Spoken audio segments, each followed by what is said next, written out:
Hello everyone, welcome to my channel ninja coder sir. Myself Mansi Patil. और आज का हमारा जो टॉपिक है वो है पाइथन के बेसिक प्रोग्राम्स।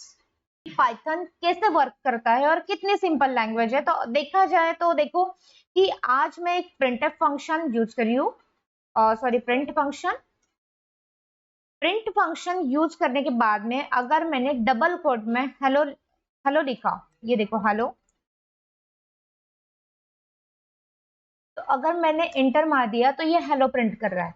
तो यहाँ पर डायरेक्टली प्रिंट में आप कौन सी भी स्ट्रिंग आपको प्रिंट करनी है तो प्रिंट ये आपको फंक्शन यूज करना पड़ेगा। और प्रिंट फंक्शन यूज करके डबल कोट में आपको एक स्ट्रिंग प्रिंट करनी पड़ेगी। अब जैसे कि मैंने नेम नाम का एक वेरिएबल लिया, नेम नाम के वेरिएबल को असाइन करियो एक नेम। ये नेम है मनु। अगर मैंने एंटर मारने के बाद में यहाँ पे मैंने अगर नेम डाला और एंटर मारा तो ये हम लोगों को प्रिंट करके दे रहा है मनु। ठीक है। और ऐसे भी प्रिंट कर सकते हैं, जैसे कि प्रिंट लिया, प्रिंट, और प्रिंट में यहाँ पे मैंने नेम कॉल किया। ठीक है। प्रिंट फंक्शन में अगर मैंने एंटर मार दिया तो ये भी मनु बता रहा है। जब आप डबल कोट, मतलब जैसे कि मैंने ये ऊपर वाले वेरिएबल्स को, मतलब ये जो नेम नाम का वेरिएबल था यहाँ पे मैंने असाइन किया था मनु डबल कोट में, और मैंने जब नॉर्मली नेम डाला तो ये डायरेक्टली मनु ये सिंगल कोट में आपको दे रहा है। और जब मैंने प्रिंट फंक्शन में डाला तो प्रिंट फंक्शन में आप देख रहे हो कि जैसे कि आउटपुट आता है हम लोगों को, वैसे ही आउटपुट वो हम लोगों को दे रहा है कि मनु करके। अब देखते हैं कि जैसे कि अगर मेरा ये स्ट्रिंग, तो स्ट्रिंग का तो हो गया, स्ट्रिंग कैसे प्रिंट करते हैं ये तो मैंने आपको बता दिया। अब देखते हैं कि जैसे कि अब बात करेंगे हम कि जो भी हमारे पास वेरिएबल्स वगैरह थे, मतलब in Python, in the Python, okay. तो डिक्लेरेशन जरूरी नहीं होता in Python language, okay.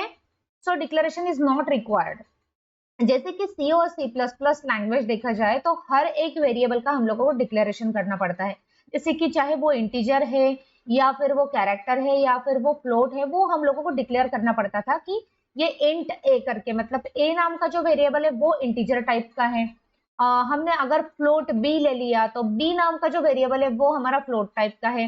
Character type का अगर हम लोग को डिक्लेयर करना पड़ता तो कैर नाम से हम डिक्लेयर करते थे, कैर डेटा टाइप यूज करके। तो यहाँ पे देखते हैं कि हर एक वेरिएबल में आपको प्रिंट करके दिखाऊंगी, या तो फिर उसके ऊपर कुछ ऑपरेशंस भी हम करके देखेंगे। तो जैसे कि देखते हैं कि a इज इक्वल्स टू, देखो अभी यहाँ पे मैं लिखूंगी कि a इक्वल्स टू मैंने 2 वैल्यू दी, मतलब a को मैंने वैल्यू असाइन कर रही हूँ 2, and b is equals to मैंने 3 डाला। और नेक्स्ट लाइन पे c is equals to a plus b अगर मैं डाल रही हूँ, एंटर मारने के बाद में यहाँ पे मैंने अगर c डाला और एंटर मार दिया तो ये मुझे बता रहा है 5। यहाँ पे मुझे 5 आंसर मिल गया, जो कि 2 प्लस 3 के एडिशन होकर मुझे ये 3 आंसर मिल रहा है। अब यहाँ पे अगर मैंने प्रिंट फंक्शन ले लिया और प्रिंट फंक्शन में ओनली एंड ओनली सी पास कर दिया और एंटर मारा, एंटर मारने के बाद में ये आपको 5 बताएगा, चाहे वो आप सी डालो या तो फिर प्रिंट सी डालो। आपने प्रिंट फंक्शन में भी सी डाला तो भी वो 5 भी मैसेज प्रिंट कर रहा है, और अगर आपने नॉर्मली सी भी लिख दिया तो भी वो आपको 5 भी बता रहा है।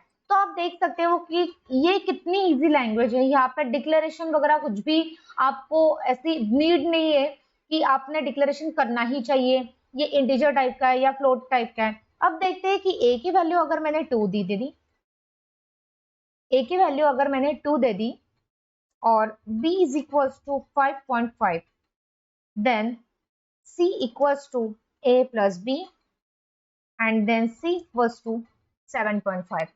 तो यहाँ पे देख रहे हो आप कि a की जो वैल्यू है वो है हमारी इंटीजर टाइप की एंड b की जो वैल्यू है वो है फ्लोट टाइप की। और यहाँ पे उसका कुछ भी इफेक्ट नहीं पड़ रहा कि यहाँ पे अगर मैंने फ्लोट वैल्यू दे दी तो वो प्रिंट वगैरह नहीं करेगा।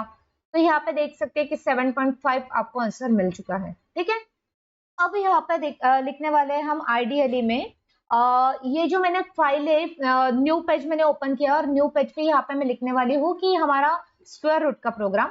मैंने आपको बताया कि एडिशन एंड सब्सट्रैक्शन वहां पे भी हो सकती है कमांड डाल के, तो यहाँ पे हम डायरेक्टली प्रोग्राम लिखने वाले हैं। तो जैसे कि देख सकते हैं कि यहाँ पे मैं लिखने वाली हूँ एक प्रोग्राम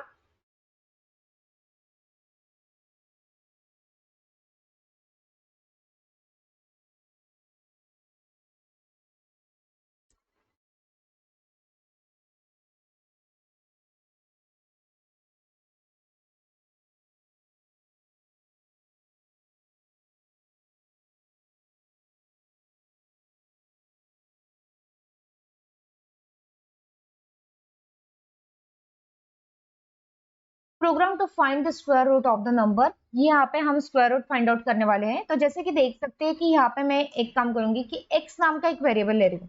अब x नाम का वेरिएबल जो है मुझे वो यहाँ पे मैं डायरेक्टली असाइन नहीं करने वाली हूँ। तो असाइन करने के बजाय हम लोगों को क्या करना है कि यूजर की तरफ से हम लोगों को इनपुट लेना है। तो इसके लिए हम एक इनपुट फंक्शन यूज करते हैं। तो इनपुट फंक्शन कैसे यूज करते हैं वो मैं आपको बताने वाली हूँ। जैसे कि मैंने x नाम का वेरिएबल ले लिया, वो कौन से टाइप का है, तो मुझे लिखना है यहाँ पे इंटीजर टाइप का है क्योंकि हम लोगों को इनपुट लेना है। यहाँ पे मैं एक इनपुट नाम का एक फंक्शन लेने वाली हूँ। इनपुट नाम का फंक्शन है तो इसलिए मैं ब्रैकेट भी ओपन कर रही हूँ। ओपन करने के बाद में यहाँ पे मैं एक मैसेज डालूंगी कि एंटर द नंबर। आपको एक नंबर डालना है, enter the number. Enter the number करके ये जो मेरा इनपुट फंक्शन का ब्रैकेट है वो मैंने क्लोज कर दिया, और जो बाहर वाला जो ब्रैकेट था इंट का, वो भी मैंने यहाँ पे क्लोज कर दिया है। और क्लोज करने के बाद में यहाँ पे मैं लिखने वाली हूँ कि एक आंसर नाम का वेरिएबल, यहाँ पे आंसर नाम के वेरिएबल पे असाइन कर रही हूँ मैं एक्स एक्सपोनेंट एंड 0.5 में यहाँ पे लिख लूंगी, क्योंकि हमारी जो स्क्वायर रूट की वैल्यू होती है, मतलब जो स्क्वायर रूट रहता है हमारा, उसकी जो वैल्यू है हम लोग को सबको पता है कि 0.5 रहती है। तो हम एक्सपोनेंट यूज करके यहाँ पे 0.5 लिखेंगे और नीचे दे देंगे कि प्रिंट। हम लोगों को प्रिंट क्या करना है, स्क्वायर रूट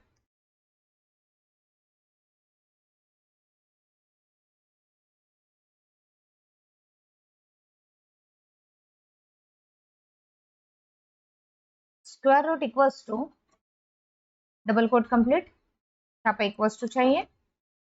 इक्वल्स टू करने के बाद में जैसे हम सी में भी लिखते थे कि जिस वेरिएबल में हमारा आंसर स्टोर हो चुका है वो वेरिएबल हम लोगों को यहाँ पे देना पड़ेगा। अब ये हो चुका है हमारा प्रोग्राम। आप देख सकते हैं कि यहाँ पे सिर्फ 3 लाइन का हमारा प्रोग्राम है स्क्वायर रूट का। अब ये प्रोग्राम आपको सेव भी करना है।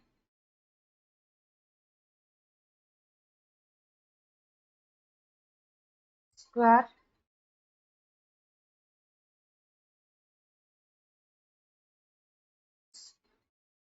स्क्वायर रूट, स्क्वायर रूट करके सेव करेंगे। और यहाँ पे आप देख सकते हैं रन में, तो यहाँ पे मुझे पूछा है कि एंटर द नंबर, आप देख सकते हो। और यहाँ पे एंटर द नंबर करके मैं यहाँ पे डालूंगी 16। एंटर मारने के बाद में यहाँ पे हम लोगों को एरर मिल चुकी है क्योंकि मैंने यहाँ पे प्रिंटफ लिखा था। तो आप देख सकते हैं कि यहाँ पे आपको प्रिंट लिखना था ओनली एंड ओनली। मैंने सी लैंग्वेज का यहाँ पे प्रिंट लिख दिया है, प्रिंटफ लिखा है, सॉरी। यहाँ पे प्रिंटफ के जगह पे हम लोगों को सिर्फ एफ को हटाना पड़ेगा, आप देख सकते हो। और फिर से एक बार हम रन करेंगे। एंटर द नंबर किया मैंने, यहाँ पर 16 डाल दिया और एंटर मारने के बाद में वो 4.0 आपको बता रहा है कि ये स्क्वायर रूट, मतलब ये किसका स्क्वायर रूट है, वो 4 का है square. Okay, so square root आपको बता चुका है यहाँ पे 4। यहाँ पे आप कौन से भी नंबर डालो तो आपको ये आंसर मिल जाएगा। जैसे कि आपने 25 भी डालेंगे तो आपको 5 आंसर मिल जाएगा, ठीक है। तो अब एक दूसरा प्रोग्राम हम यहाँ पे करने वाले हो। यहाँ पे हम प्रोग्राम करेंगे कि to find area of rectangle. तो फाइंड एरिया ऑफ रेक्टेंगल में आपको पता है कि जो भी आपका फॉर्मूला होता है, area is equals to L into B. तो आप लोगों को 2 वेरिएबल्स लगने वाले हैं। यहाँ पे हम एल वेरिएबल लेंथ के लिए और बी वेरिएबल ब्रेथ के लिए हम यूज करने वाले हैं। तो जैसे कि मैंने आपको बताया था कि यहाँ पे एल की वैल्यू और बी की वैल्यू जो है वो भी आपको यूजर की तरफ से लेनी है, तो आपको इनपुट फंक्शन यूज करना पड़ेगा। तो यहाँ पे आप देख सकते हैं कि मैंने एल ले लिया। एल जो है मैं यहाँ पे फ्लोट डिक्लेयर करूंगी क्योंकि मुझे पॉइंट में भी वैल्यू चाहिए, मतलब पॉइंट में भी वैल्यू मुझे डालनी होगी तो उसने एक्सेप्ट करनी चाहिए। तो यहाँ पे इसलिए मैं डेटा टाइप यूज करी हूँ फ्लोट। एंड इनपुट फंक्शन तो आपको यूज ही करना पड़ेगा क्योंकि हम लोग इनपुट देने वाले हैं। यहाँ पे मैं डालूंगी enter the length.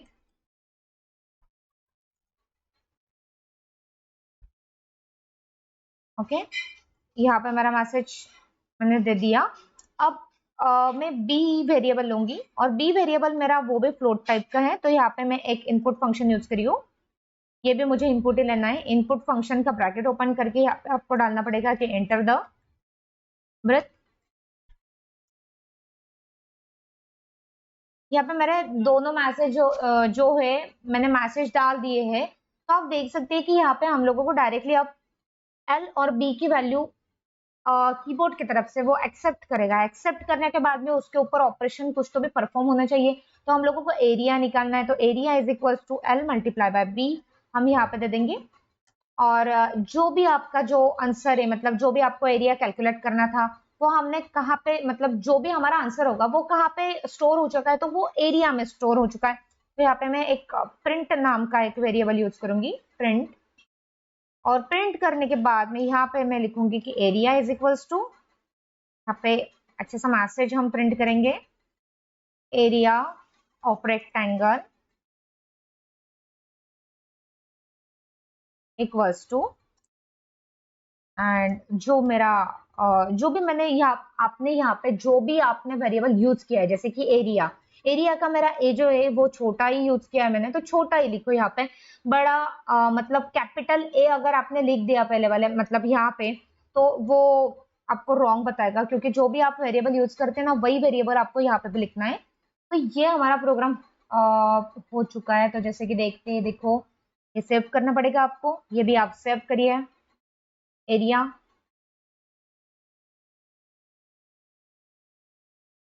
And then run. यहाँ पे उसने पूछा है कि एंटर द लेंथ, मैं डालूंगी 5.5, देन ब्रेड डालूंगी मैं 3। आप देख सकते हो कि जैसे कि यहाँ पे हम लोगों को आंसर मिल चुका है कि 16.5। ये हो गया आपका एरिया ऑफ रेक्टेंगल। ऐसे ही आप एरिया ऑफ सर्कल का भी प्रोग्राम कर सकते हैं, ऐसे ही आप सिंपल इंटरेस्ट का भी प्रोग्राम कर सकते हैं। ऐसे बहुत सारे प्रोग्राम्स हैं जो कि आप इनपुट लेके आप यहाँ पर रन कर सकते हो। और सिंपल वाले जो मैंने आपको कमांड पे जो आइडियली के स्टार्टिंग में मैंने ओपन किया था आइडियली, और आपको मैंने बताया था कि एडिशन सब्सट्रैक्शन वो तो सिंपल ऑपरेशंस परफॉर्म हमने करे थे। तो ये मैंने एक स्पेशल फाइल लेके, मतलब एक स्पेशल पेज लेके यहाँ पे मैंने एक प्रोग्राम करा है, और ये आपको सेव भी करना पड़ेगा। जैसे कि अब एक प्रोग्राम और करके देखते हैं कि जैसे कि area of circle and perimeter of circle का हम प्रोग्राम करने वाले हैं।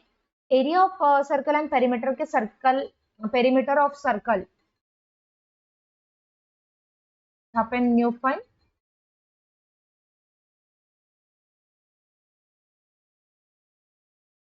मैं यहाँ पे प्रोग्राम का नाम डाल रही हूँ कि टू फाइंड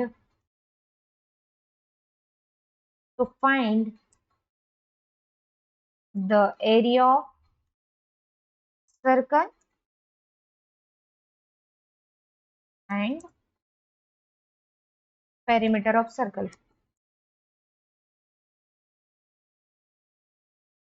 ओके, तो यहाँ पे हम लोगों को, आपको तो पता ही है कि पेरीमीटर एंड जो भी आपका एरिया वगैरह निकलना पड़ता है, वहां पे हम लोगों को रेडियस की जरूरत पड़ती है। तो यहाँ पे मैं आर नाम का एक वेरिएबल ले रही हूँ। आर नाम का वेरिएबल जो है वो मेरा फ्लोट टाइप का है, तो यहाँ पे मैं फ्लोट लिखूंगी। फ्लोट का ब्रैकेट ओपन करके यहाँ पे मैं इनपुट देने वाली हूँ, तो इनपुट भी लिखूंगी मैं यहाँ पे, इनपुट। एंड इनपुट का एक ब्रैकेट ओपन करके यहाँ पे मैं एंटर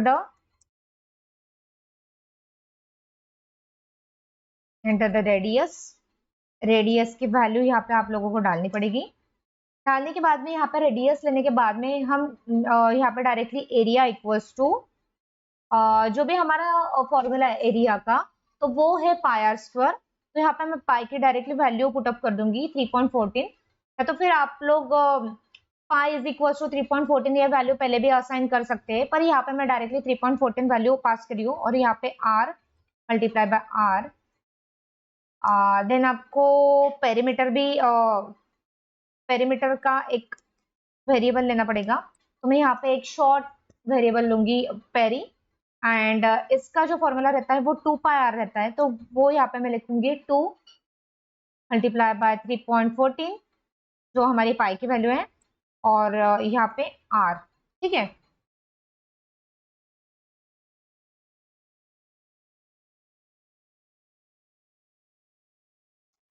अब यहाँ पे मैं प्रिंट मेरा फंक्शन है, तो प्रिंट फंक्शन में एरिया भी दिखाना है, area of circle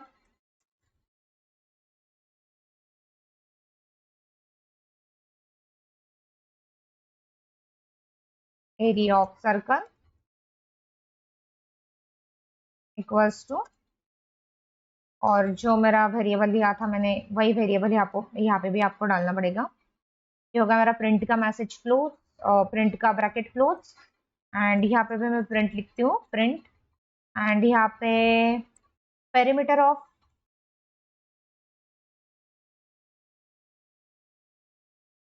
circle equals to, जो भी आपने पेरीमीटर के लिए यूज किया है, जो भी आपने वेरिएबल यूज किया है पेरीमीटर के लिए, पेरी नाम का, वही वेरिएबल आपको यहाँ पे भी डालना पड़ेगा। ये हो गया हमारा प्रोग्राम। तो यहाँ पे हम लोगों को सबसे पहले ये स्टेप करना पड़ेगा, स्टेप, यहाँ पे मैं सर्कल नाम से सेव करती हूँ, सर्कल 1।